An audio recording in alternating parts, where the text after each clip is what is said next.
आज आपण मानक पई माछर गोटे बढ़िया आइटम नहीं आसी जोटा कि आम समस्त प्रिय माछ पत्र पोड़ा माछ को ये मु धोई धोईकी लुण हलदी गोलेकी नहीं आसी एथरक चलतु आम मसला प्रिपेयर करवा। ये मु दी प्रकार लंका नहीं गोटे सुखिला लंका गोटे कंचा लंका आपड़ चाहिए भी गोटे प्रकार भी नहीं पारे। ये मु सोरिषर परिमाण टी बेसी नौ जीरार परिमाण कम नौ देदे ये किसी कटा पिज आउ रसुण एसबू को मुझे भल भाव गोटे पेस्ट बन नहीं आसबि आउ ये पेस्टा को इन गोटे जगार बड़ जगार आम काढ़ीदबा। काढ़ी सारापर से देदेबा स्वाद अनुसार लुण आउ हलदी। प्रथमे मु लुण हलदी देकी मसला को टिके गोलई देबी भल भाव जमती मसला सहित लुण हलदी पूरा गोलई हो। माछ पत्र पोड़ा तो आम समस्ते खाइबा को प्राय पसंद करूँ। आईटा तो आग काल बहुत आम सब खाऊलु किंतु यहाँ दिन दिन ए कमी गलानी आते क्या घरे एत होनी जिनसटा। आग काल माँ मैंने कखारु पत्र कि कदली पत्र एमती नहीं कि चुली रे निआरे आमर एमती सेकी दियंती एपट सेपट करके चूना माछ हो कि एमती पीस माछ हो तो सहीटा खाइबा को बहुत बढ़िया लगे। ये जिनसटा जो चुली निआरे हुए सहीटा आहरी डबल टेस्ट बढ़ी जाए किंतु कौन करवा समस्त पाखे तो चुली ना एवं आम गैस रे करवा। तो ये मुझे कौन करी सोरिष लुण हलदी जो गोलई थी तापर मुझे देदेली सोरिष तेल टी बेसी करके देवे। तापर ये मुझे खटा होगापी और मछटा सीझापी टी देती तेंतुली मंड जदि आपण पारे तेंतुली ना तो लेंबू रस नहीं जाए ना भिनेगार नहीं जाए एसबू को देकी मछरे तो मुझे गोलैनी सेमती खाली लुण हल्दी रखी एने मुझे तेंतुली मंड टी देदे टी भल खटा खटा लगे बोली। आउ ये कंचा मछली मुझे करुच्ची पूरा कंचा मछटा को यहाँ एक्चुअली कंचा मछली ही भल लगे खाइबापी।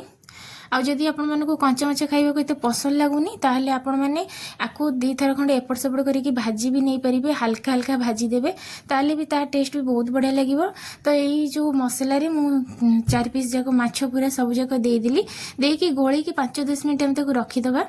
रखी सारा पर ये गोटे कदली पत्र नहीं से पूरा कौलिया कदली पत्रटा ये पूरा अग कदली पत्रटा आनी आउ गोटे भी एमती मोटा कदली पत्र आनी कहीं अग कदली पत्र टी फाटीज से गोटे मोटा पत्र उपर मु अग पत्रटा को दे दूची देकी मुझे जेहेतु पत्र मोर छोट साइज अच्छी से मुझे दीटा नौ जदि आप मोटा पत्र थी ताले आपण मैंने टिके ताकू निआरे टिके सेकी देबे तावारे किंबा खाली सेमती निआरे कहीं से नरम हेले जाइए फोल्ड हम जदि आम सेमती डायरेक्ट ताकू करदेबा पत्र फोल्ड करवा ताले सेटा फाटीज जोटा कि भल लगनी आ मसला सब बाहरी आसो।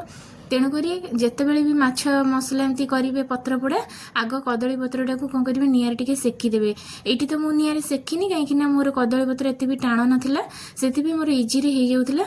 तो ये कौन करेंगे ना एमती फोल्ड करदे एपट सेपट करके फोल्ड करके जेकोसी सूता हो कि कदलीर जो आम कदली पाटुंगा जो काढ़ू ता देहर हो जेकोसी जिनस टे बांधीदे कहीं जिते आम भाजवा सी कौन ऑटोमेटिक पूरा खोलीज पत्रटा मसला सब बाहरी आसो।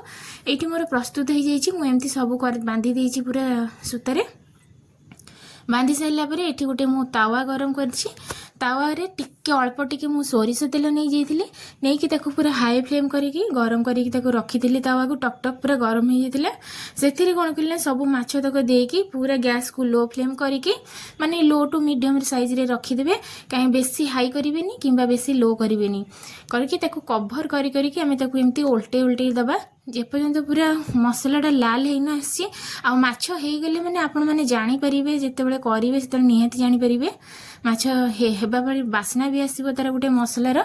आउ ये पूरा देखो तो पत्रर कलर भी चेंज हो गलानी आउ एपट सेपट करके मु ताको पूरा 10-15 मिनिट ताको एमती एपट सेपट करूची कभर करके ହେଇଗଲାଣି। ତାପରେ ଏବେ ଟିକେ ମୁଁ ଚେକ୍ କରିଦେଉଛି ଆଉ ଯଦି ଆପଣମାନେ ଜାଣିପାରୁନଥିବେ ତାହେଲେ ମାଛଟା ଏମିତି ସିଝିବ କି ନାହିଁ ଏମିତି କଣ୍ଟା ଚାମଚ ଦ୍ୱାରା କିମ୍ବା କାଠି ଦ୍ୱାରା ବି ଆପଣମାନେ ଏମିତି ତାକୁ ପ୍ରେସ୍ କରିକି ବି ଜାଣିପାରିବେ ଯେ ଏଇଟା ସିଝିଛି କି ନାହିଁ।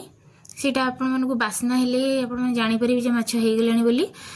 ମାଛ ଗୋଟେ ପ୍ଲେଟ୍ରେ କାଢ଼ିକି ମୁଁ ରଖିଦେଇଥିଲି ତ ଏବେ ଥଣ୍ଡା ହେଇଗଲାଣି ମୁଁ ତାକୁ କାଢ଼ିକି ଦେଖାଉଛି। ଦେଖନ୍ତୁ ସୂତା ତ ଅଧା ଭାଜି ହେଲା ବେଳେ ସିଝି ଯାଇଥିବ। जदि आपण मानक आउ टे स्मोकी दरकार तावारू आपण मैंने काढ़ी टिके रुटी जाली हो कि जेकोसी पोड़ा जाली रे आम कौन कर टिके निआरे एपट सेपट देखईदेवा तो स्मोकी बास्ना टे भल आसो खाइबापी ना मुझे एमती खाली तावार कर चाहिए भी चुली थी चुली अंगार भी आपने करदे पारे। देखो केते बढ़िया भाव सेट हो जाता मसलाटा केते कलर बढ़िया लगुच पूरा भाजी मसलाटा ଆଉ ଏଇଠି ପୁରା ବଢ଼ିଆ ରକମରେ ସିଝି ବି ଯାଇଛି। ତ ଆଜିକାର ରେସିପି ଆପଣମାନଙ୍କୁ କିପରି ଲାଗିଲା କମେଣ୍ଟ ମାଧ୍ୟମରେ ନିଶ୍ଚୟ ଜଣାଇବେ। ଯଦି ଆପଣମାନଙ୍କୁ ମାଛ ଏମିତି ପସନ୍ଦ ମାଛ ପତ୍ରପୋଡ଼ା ତାହେଲେ ଏଇ ରେସିପିଟା ନିଶ୍ଚୟ ଟ୍ରାଏ କରିବେ, ଏଇଟା ମୋର ଅନୁରୋଧ ରହିଲା। ତ ଆଜି ଯାଇ ଯେ ପର୍ଯ୍ୟନ୍ତ ମୋ ଚ୍ୟାନେଲକୁ ଆଜି ସବସ୍କ୍ରାଇବ୍ କରିନାହାନ୍ତି ଏପର୍ଯ୍ୟନ୍ତ ଫଟାଫଟ ଯାଇକି ଚ୍ୟାନେଲଟିକୁ ମୋର ସବସ୍କ୍ରାଇବ୍ କରିଦିଅନ୍ତୁ। ମୁଁ ଯେଉଁ ନୂଆ ନୂଆ ଭିଡ଼ିଓ ଛାଡ଼ିବି ଆପଣମାନେ ଦେଖିପାରିବେ।